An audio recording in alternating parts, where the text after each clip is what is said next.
tuning in. If this is your first time here, hey, I'm Whitney, and I am the owner of Crack Creatives Co., and this is a CCK plan with me. So thank you for tuning in. As you can see, we are planning the week of March 15th to the 21st, and we're going with the color scheme of blue, green, and pink. And I'm basing it solely off of this washi here. It is a blue floral piece, and it has green in there and like a magenta and a light pink. So I'm not sure which pink I'll be using first, but it'll be one of those pinks. So last week I didn't film, but I did actually watch this video of a person who transformed a vertical layout into a dashboard layout, and I was like, oh, that's so cool. It's almost like bullet journaling in a happy planner, which I've always tried to figure out how to do, and I've done some more research, and I think that's the route I'm going to take, but just not yet. I still need the supplies for that. But last week I went ahead and transformed my happy planner vertical layout into this, and it's kind of like a horizontal layout, but not really, because the boxes are a lot smaller. And the reason that I did it was because in the vertical layout I feel a lot of pressure to fill out the entire column for the day, and sometimes I just don't have a lot going on, especially since this is my self-care planner and I work crazy hours, so I don't sometimes I just don't even get to self-care, so my columns end up being blank. So I switched it up and made these little bigger horizontal boxes for each of the days, and I really liked it. One, because I didn't feel the pressure of having to fill up the whole entire box, but two, and more importantly, I actually figured out that I don't like writing in vertical boxes because I have kind of large handwriting, so trying to fit like a sentence or even sometimes words into the vertical box is challenging for me, because depending on the pen that I'm writing with, I can't write that small. So I really liked combining two of the vertical boxes together so I can write all the way across. So I'm going to keep that in today's theme, but instead of just leaving it at 2, I'm gonna try doing 3 and see what that's like for me this week. So again, this is the washi that is inspiring this week's layout, so let's get started.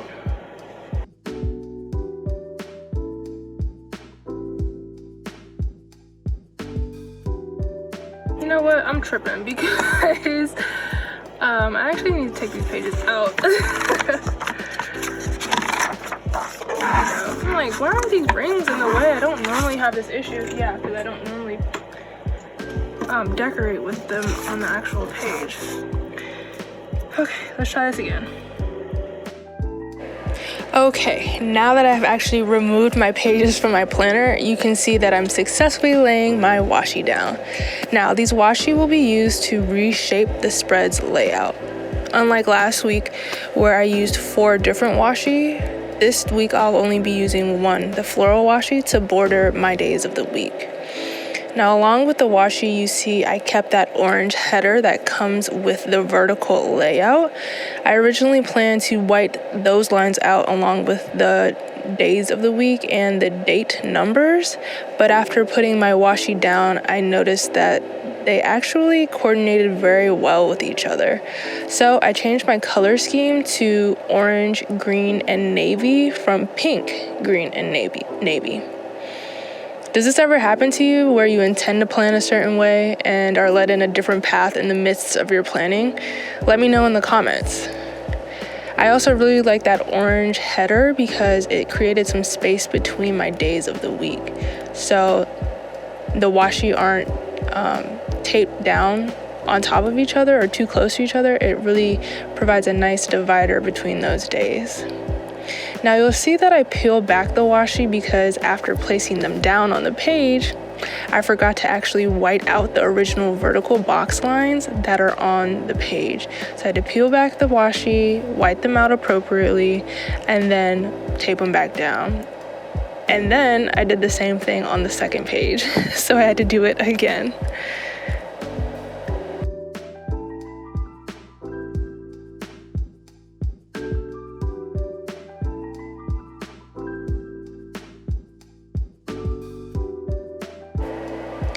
After placing down all of my washi for the days of the week, I use this accessory book to fill in some of that white space.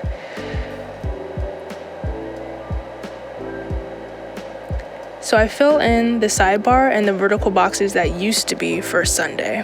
I wanted both the left and the right page to be symmetrical, so I only used 3 columns for Thursday through the weekend instead of 4.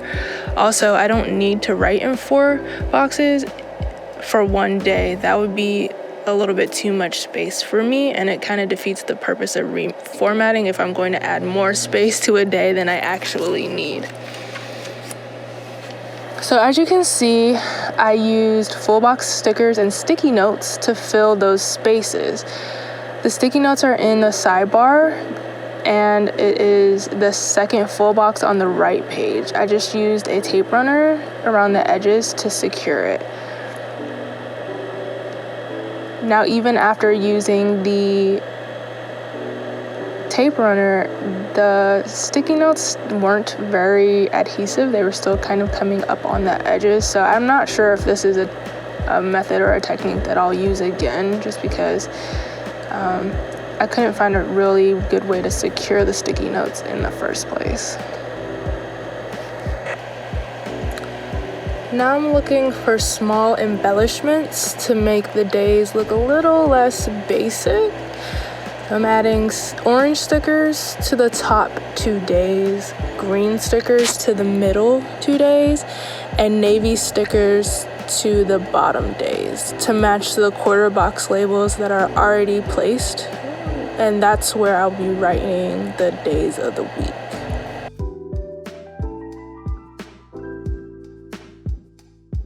Now in the sidebar, since I chose to use orange stickers, I'm not going to use orange headers. So I pick a blue remember label and a green to-do list label to head those 2 boxes. So if you like this layout so far, go ahead and hit that like button.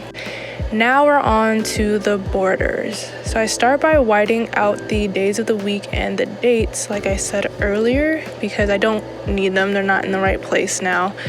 And I'll be filling that space with floral stickers that match the same color scheme. It's from the same book. So I'm layering some small and large floral stickers around the border, and this is actually the very first time I've done this, even though I love layouts that are bordered with florals or just generally contain florals because they make them look so much better and that much prettier. But this is actually my first time doing it because I am a hoarder of floral stickers. I always think there will be a better opportunity for me to use them in the future, so I just never use them. But today I use plenty of them to border the top of the page. Now I debated with cutting off the excess. Not actually cutting them off. I was going to cut off the excess, but I debated what to do with the excess because I didn't want to waste them. So I thought that maybe I would cut it off and place them in the day of the week boxes in the corners or on the sides hanging off the washi, because that's usually how I've used floral stickers in the past, and I just like that look as well. But instead I choose to create that symmetry within the page and border the top and the bottom with florals. So I use that excess and use it on the bottom of the page. Let me know in the comments, what do you guys like to do with your floral stickers? Do you like to use them as page borders, or do you like to use them in your actual layouts?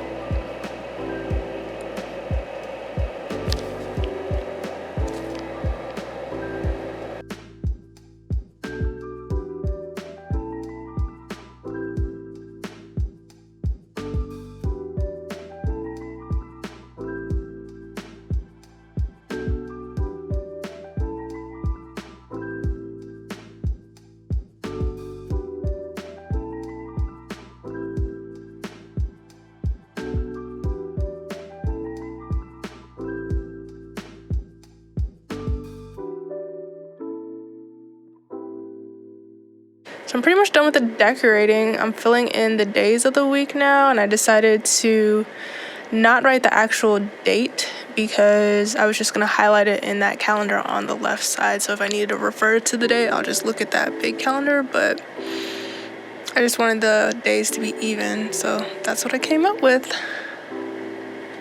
And here you have it. Here's my finished layout. Plug it in. I'm really impressed with how this layout came out, and it's definitely a format that I will be using in the future. So thank you so much for watching this video. I hope you love this layout as much as I do. If you do, don't forget to like this video and hit subscribe so you can stay tuned for more sticker vids, tips and tricks, and plan with me's just like this.